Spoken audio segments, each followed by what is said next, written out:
tip. As you mix in, cream the mixture, you are beating in air. Because the fruit always has a seed in it. Brilliant.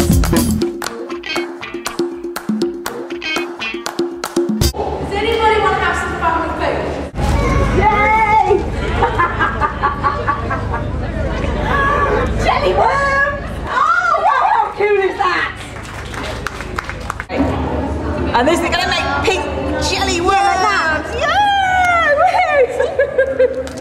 Oh yeah, stand back. Sometimes we can't control it. It has a mind of its own. But look, yeah, how cool is that? Pink jelly worms! And it keeps...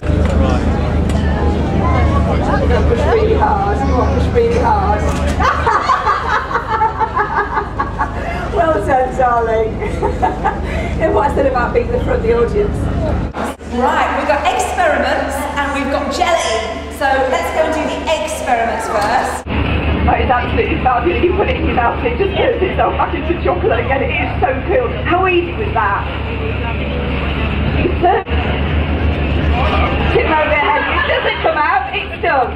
Yay! So you did a good job there. Otherwise, that could have.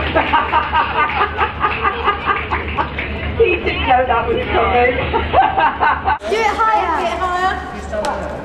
Higher. How high do you think it's going to go? Higher. Higher. And shake. And you just shake.